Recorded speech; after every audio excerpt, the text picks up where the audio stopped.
प्रधानमंत्री नरेंद्र मोदी कल सुबह राजस्थान के नाल एयरबेस जाएंगे। ये वही नाल एयरबेस है जहां पाकिस्तान ने ड्रोन अटैक करने का प्रयास किया था, जिसे भारतीय सेना ने नाकाम कर दिया था। नाल में नरेंद्र मोदी बोलेंगे तो पसीने पाकिस्तान के फील्ड मार्शल आसिम मुनीर के छूटेंगे। इधर दिल्ली के पाकिस्तान हाई कमीशन में बैठकर भारत में जासूसी का नेटवर्क बनाने वाले एक और पाकिस्तानी राजनयिक को 24 घंटे के अंदर सीधे भारत छोड़ने के लिए कह दिया गया। पाकिस्तान में कई कट्टरपंथी अब भी युद्ध चिल्ला रहे हैं। युद्ध का इंतजार सीमा पर तैनात भारतीय सैनिक कैसे कर रहे हैं, इस रिपोर्ट में आपको दिखाते हैं।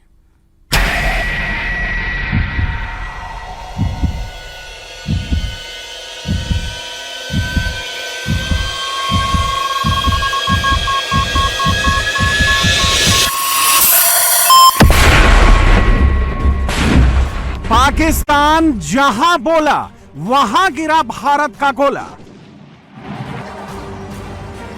ऑपरेशन सिंदूर के 3.5 दिनों में भारतीय सेना ने एलओसी के उस पार बने टेरर कैंप उड़ा दिए।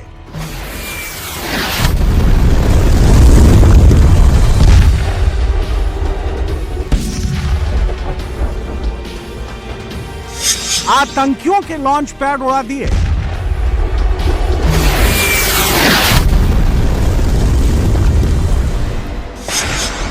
टेररिस्ट हाइड आउट को मिट्टी में मिला दिया। भारतीय सेना ने पाकिस्तान के बंकर उड़ा दिए। पाकिस्तान आर्मी का पोस्ट उड़ा दिया।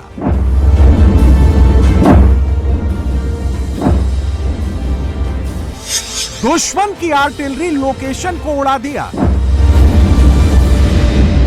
भारत ने पाकिस्तान के मोर्टार लॉन्चर शांत कर दिए। पाकिस्तान के वॉच टावर उड़ा दिए।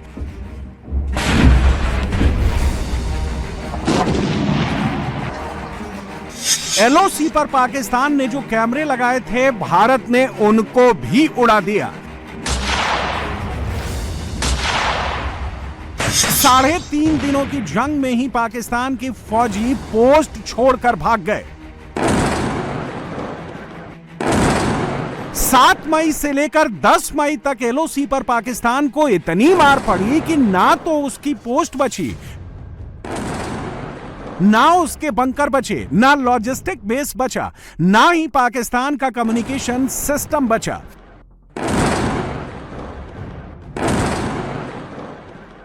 अकेले एलओसी पर हुई गोलीबारी में पाकिस्तान के 64 फौजी मारे गए।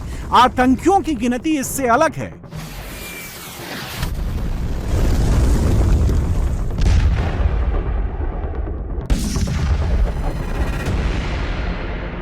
ऑपरेशन सिंदूर में ब्रह्मोस, S-400 और आकाश तीर को हेडलाइन मिली। एयर वॉरफेयर में भारत ने सुप्रीमेसी साबित की।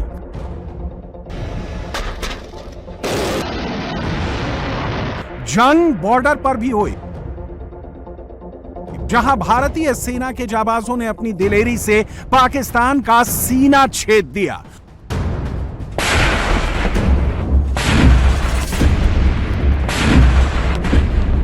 उधर से गोली चली तो इधर से गोला चला।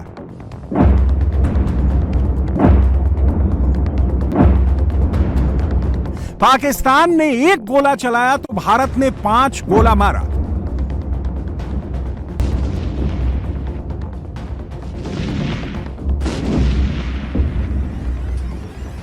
पाकिस्तान ने जहां 100 गोला मारा तो वहां भारत ने 500 गोले मारे।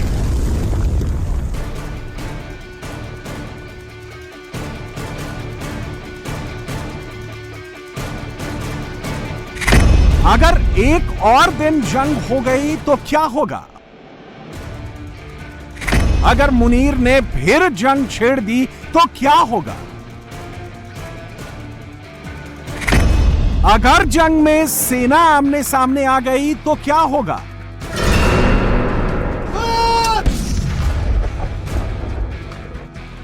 भारत में बहुत से लोगों को इस बात की कसक है कि अगर ऑपरेशन सिंदूर कुछ और दिन चल गया होता तो पीओके अपना होता। अगर जंग दोबारा हो गई तो यह कसक दूर हो सकती है। ऑपरेशन सिंदूर पार्ट 2 के लिए भारतीय सेना की तैयारियों को समझने के लिए इंडिया टीवी की टीम एलओसी के फॉरवर्ड लोकेशन पर पहुंची। सुरक्षा कारणों से हम आपको एग्जैक्ट लोकेशन नहीं बता सकते, लेकिन ये समझ लीजिए कि हमारी आंखों के सामने पीओके है।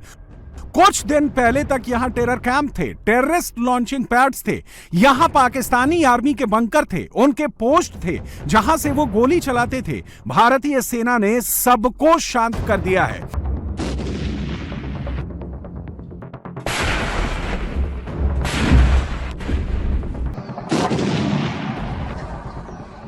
इंडिया टीवी आपको सीधा ऑन ग्राउंड पाकिस्तान के वो बंकर्स दिखा रहा है, वो लोकेशन दिखा रहा है जिसे 7 तारीख को सबसे पहले भारतीय सेना ने पूरी तरह से तबाह किया।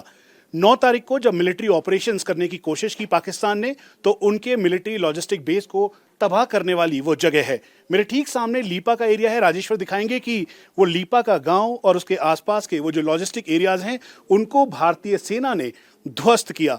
दरअसल भारतीय सेना की जब आर्टिलरी लगातार बॉम्बिंग करने लगी तो ये रिस्पॉन्स था। ये एक्सक्लूसिव तस्वीरें हैं जिसमें दिख रहा है कि ये 5 तारीख का है। उस समय अनप्रोवोक्ड फायरिंग पाकिस्तान की तरफ से की जा रही थी। सीज फायर वायलेशन का जो है जवाब भारतीय सेना ने दिया। एक एक करके इसमें तस्वीरें हैं। इन्फिल्ट्रेशन करने की कोशिश की गई, उस दौरान भी इन एरियाज को पूरी तरह से तबाह किया गया।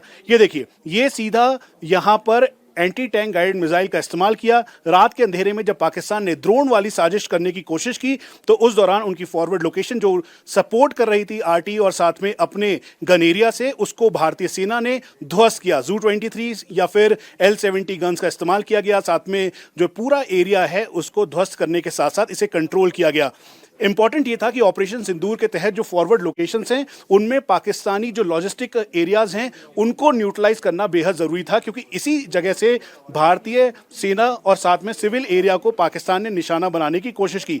ये एक्सक्लूसिव तस्वीरें हम आपको दिखा रहे हैं पाकिस्तान के लॉजिस्टिक बेस के, जो पूरी तरह से धुएं में तब्दील हो गया। और फिर उसके बाद जो गन एरिया यानी सिविल एरिया के बीचों बीच पाकिस्तान ने ह्यूमन शील्ड के तौर पर रखा था, ये भी ध्वस्त कर दिया गया। ये टेररिस्ट हाइड आउट है। ये एक्सक्लूसिव तस्वीरें हैं लीपा की, जहां से आतंकियों को भेजने की कोशिश की, और ये टेररिस्ट हाइड आउट जहां पर आतंकी छुपे हुए थे, सबसे बड़ा ऑपरेशन इसी जगह पर, और वो धमाके के साथ ये पूरी तरह से तबाह कर दिया गया। ऑपरेशन सिंदूर के बाद एलओसी पर अभी शांति है, लेकिन वो पाकिस्तान ही क्या जो शांत रह जाए। पाकिस्तान कुछ ना कुछ गलत हरकत करेगा ही, इसलिए भारतीय सेना पूरी तरह मुस्तैद है, सजग, सतर्क और चौकस। भारतीय सेना के हथियार तैयार हैं, गोला बारूद का भंडार भरा है। जहां बोला वही गोला, और यही भारतीय सेना की 130 mm मीडियम लाइट गन ने साबित किया, प्रूव किया। 27 किलोमीटर से लेकर 35 किलोमीटर तक जब इसने वार किया तो ठीक सामने लीपा पर आतंकियों के अड्डे तबाह हुए। उसके अलावा इन्हीं गोलों की मदद से भारतीय सेना ने अपने दुश्मनों के होश फाख्ता किए। और यही नहीं, बल्कि हम आपको बता दें कि हम इस समय अनडिस्क्लोज लोकेशन पर हैं, जहां पर यह पूरी तैयारी थी ऑपरेशन सिंदूर के तहत। जब आतंकी अड्डों को तबाह किया, भारतीय सेना ने जवाब दिया। उसके बाद पाकिस्तानी आर्मी ने यहां के सिविल लोगों को नौगांव सेक्टर, उसके अलावा उरी सेक्टर में निशाना बनाना शुरू किया। भारतीय सेना ने तय कर लिया कि अब उनके मिलिट्री ठिकानों को तबाह किया जाएगा, और तब 130 mm की ये इन मीडियम लाइट गन ने अपना जवाब देना शुरू किया। इस समय भारतीय सेना के पास 105 mm इंडियन फील्ड गन, उसके अलावा 130 mm मीडियम लाइट गन और बोफोर्स जैसी तोपें यहां पर तैनात हैं। और यही वजह है कि पाकिस्तान पूरी तरह से बैकफुट पे है और उसकी तोपें चुप हो चुकी हैं। ऑपरेशन सिंदूर में L-70 और ZU-23 जैसी एयर डिफेंस गन्स खूब चली। दुश्मन के ड्रोन और लॉइटरिंग एमुनिशन को किल करने में इनका बड़ा रोल रहा। L-70 40 mm की गन रेडार, सेंसर और ऑटो ट्रैकिंग सिस्टम से लैस है। इसे बोफोर्स ने डेवलप किया है और अब ये हिंदुस्तान में ही बनाई जाती है। L-70 गन 1 मिनट में 240 से 330 राउंड फायर करती है। इसकी रेंज 4 किलोमीटर तक है। आसमान में जाते ही इसके गोले से छर्रे निकलते हैं। छर्रों की रेंज में आने वाले ड्रोन तबाह हो जाते हैं। ZU-23 सोवियत डिजाइन की एंटी एयरक्राफ्ट गन है। इसका 23 mm auto cannon 1800 round fire करता है। इसकी रेंज 2.5 किलोमीटर है। दुश्मन का जहाज या ड्रोन इसकी रेंज में आ गया तो उसका खात्मा तय है। ये ZU-23 आपको दिखाई दे रही है, ये एयर डिफेंस गन है। ये एक 2400 राउंड की एक पूरी ऐसी चादर तैयार करता है जिसे भेदना किसी के लिए भी मुश्किल है। इसीलिए एयर डिफेंस गन के तौर पर इसे ड्रोन किलर के नाम से भी जाना जाता है।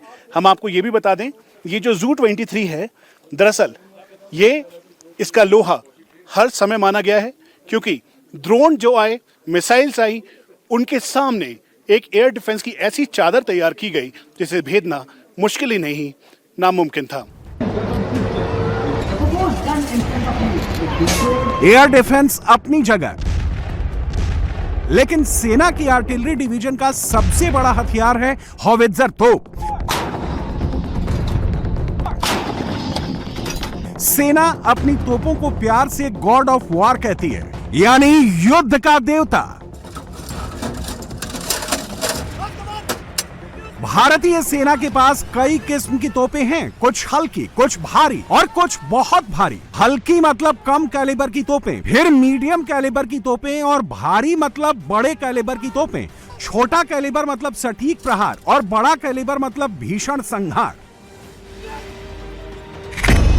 105 mm की लाइट वेट तो इंडियन फील्ड गन के नाम से भी जानी जाती है। इनका प्रोडक्शन पूरी तरह भारत में ही होता है। इनके गोले भी भारत में ही बनते हैं। हल्की होने के कारण इनको ऊंचे पहाड़ों पर भी आसानी से तैनात किया जा सकता है। इसके बाद आती है 130 mm medium light gun. 130 mm medium light gun की रेंज 35 किलोमीटर तक है। यह तोप 1 मिनट में 5 से 8 राउंड फायर करती है। हर गोले में 3.4 किलो एक्सप्लोसिव होता है। इसके सामने दुश्मन टिक नहीं पाता। इनका प्रोडक्शन भी भारत में ही होता है। 155 mm की K9 वज्र तोप भारत ने साउथ कोरिया से ली, फिर अपने देश में ही उसका प्रोडक्शन शुरू किया। इसे निजी क्षेत्र की कंपनी LMT बनाती है। यह तोप 30 किलोमीटर रेंज में दुश्मन को टिकने नहीं देती। M77 अमेरिकी हॉवित्जर तोप भी 155 mm कैलिबर की है। इसकी मारक क्षमता 30 से 40 किलोमीटर है। इसकी सबसे बड़ी खासियत यह है कि यह हल्की है और हेलीकॉप्टर से भी इसे एक लोकेशन से दूसरी लोकेशन पर पहुंचाया जा सकता है। करगिल की जंग में बोफोर्स तोप ने पाकिस्तान पर कहर बरपाया था। आज भारत के पास बोफोर्स से भी बेहतर तोप है, जिसका नाम है धनुष। मोदी सरकार इसे 2019 में ही सेना को सौंप चुकी है। पाकिस्तान चाइनीज हथियार खरीदकर भारत से लड़ता है। भारत अपने हथियार से ही उसके छक्के छोड़ा देता है। देखिए, लाइन ऑफ कंट्रोल के ऊपर हम परपेचुअली हमेशा तैयार रहते हैं। ये शायद इंटेंसिटी कम होती है, बढ़ती है, लेकिन यहाँ पर ऑप सिंदूर से पहले, ऑप सिंदूर के दौरान और आज भी हम बिल्कुल तैयारी में हैं। ऑप सिंदूर के दौरान आर्टिलरी ने यहाँ पर अपना वर्चस्व जमा के रखा। टोटल डोमिनेशन था इस इलाके में, और ये इसलिए था क्योंकि हम हमेशा वेल ट्रेंड रहते हैं, हमने अपने डिफेंसेस को अच्छा, मजबूत, सख्त करके रखा हुआ है, और तीसरा हमारी जो ग्राउंड लेवल पे टेक्नोलॉजी है वो इतनी अब्जॉर्ब्ड है, इतनी इंटरनलाइज्ड है कि उसकी वजह से हमारी जो किल चेन है वो उनकी किल चेन से छोटी है। तो इससे पहले कि वो अपना फायर खत्म कर पाए, हम उसके ऊपर हावी हो रहे थे, और इसका उसके पास कोई जवाब नहीं था। सर, कहावत है ना आर्टी में, जहां बोला वहीं गोला। तो वहीं गोला दागा, एक का जवाब 5 से। हाँ, आप ऐसा कह सकते हैं। देखिए, उनकी जो फायर थी वो नाकाम रही, और हमारा हर गोला सटीक निशाने पे पहुंचा। पाकिस्तान ने अगर फिर कोई गलती की तो उसे दूसरी बार माफी नहीं मिलेगी। मोदी सरकार ने ऑपरेशन सिंदूर को स्थगित कर दिया है। ऑपरेशन सिंदूर अभी जारी है। पाकिस्तान को फिर से पीटने की पूरी तैयारी है। आज दुनिया ये बात जान चुकी है कि स्टेट स्पॉन्सर्ड टेररिज्म का अगर इस धरती पर, इस दुनिया में कोई सबसे बड़ा वाहक है तो वो हमारा दुश्मन पाकिस्तान है। मैं उम्मीद करता हूं कि आपके पराक्रम से उसे जरूर सबक मिली होगी। देश ने स्पष्ट कर दिया है, और मैं समझता हूं देश का और सेना का संकल्प है, अगर फिर से दोबारा उसने नापाक हरकत की शायद इस बार ऐसी सजा मिलेगी कि 7 पीढ़ियां भी उसकी नहीं भूल पाएंगी। ऑनगोइंग ऑपरेशन सिंदूर के दौरान प्रधानमंत्री नरेंद्र मोदी एक और फॉरवर्ड लोकेशन पर जा रहे हैं। मोदी गुरुवार 22 मई को राजस्थान के बीकानेर जाएंगे तो करणी माता के मंदिर से पहले नाल एयरबेस भी जाएंगे। पश्चिमी राजस्थान की सीमा के जो एयरबेस थे उन पे जो ड्रोन पाकिस्तान ने गिराने के प्रयास किए, ड्रोन के माध्यम से हमले करने के प्रयास किए, उसमें नाल एयर बेस का भी जिक्र आपने मीडिया में सुना होगा। और ये स्थान इसलिए सामरिक दृष्टि से भी महत्वपूर्ण है। प्रधानमंत्री जी कल यहाँ आ रहे हैं, उसके बाद वो देशनोक जाएंगे, करणी माता का वहाँ मंदिर है, वहाँ पूजा अर्चना करेंगे।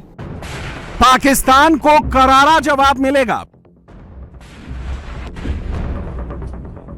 पाकिस्तान ने जहां तक सोचा भी नहीं है, भारत की सेना उस जोन में पहुंच चुकी है। कमांड एंड कंट्रोल हो, निगरानी हो या फिर कम्युनिकेशन सिस्टम, भारतीय सेना के पास सब कुछ वर्ल्ड क्लास है। एलओसी के पास बंकर में बैठकर भी भारत का एक एक सैनिक सेना की पूरी कमांड चेन से जुड़ा रहता है। आपको याद होगा कि नरेंद्र मोदी की सरकार ने जब सेना में अग्निवीर की भर्ती शुरू की थी तो कितने तरह के सवाल उठे थे। ऑपरेशन सिंदूर में मौका मिला तो अग्निवीरों ने भी पाकिस्तान के छक्के छोड़ा दिए। सेना के अग्निवीरों ने पाकिस्तान की पोस्ट पर गन भी चलाई, L-70 भी हैंडल किया और 130 mm की तोप से भी पाकिस्तान की पोस्ट उड़ा दी। मैं एक अग्निवीर हूं, मुझे भारतीय सेना से पूरी सिखलाई मिली है और आज मुझे ये मौका मिला है कि पाकिस्तान के एक गोली का जवाब हमने भर भर के गोलों के साथ दिया है और उनकी पोस्टों को तबाह किया है। जब गोले आ रहे थे तो घबराहट तो नहीं हो रही थी? नहीं, घबराहट तो नहीं हो रही। मैं अग्निवीर, घबराहट तो नहीं हो रही थी। वो जैसा फायर आया उससे हम फायर से जवाब दिया और उनके बहुत सारे टारगेट बर्बाद किए। अच्छा, ये कहा गया कि भाई अग्निवीर है, कैसे करेगा, क्या करेगा? जब आप यहाँ पे थे तो कैसे, आप भी अग्निवीर हैं? जी, मैं एक अग्निवीर हूँ। दुश्मन का फायर आ रहा था, डटकर खड़े रहे, फायर का जवाब फायर से दिए। पाकिस्तान के साथ भारत की 3000 किलोमीटर से भी लंबी सीमा है।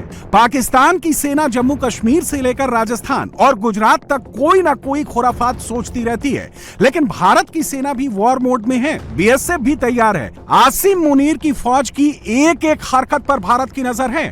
पाकिस्तान ने फिर से युद्ध छेड़ने की गलती की तो इस बार उसका बचना नामुमकिन है।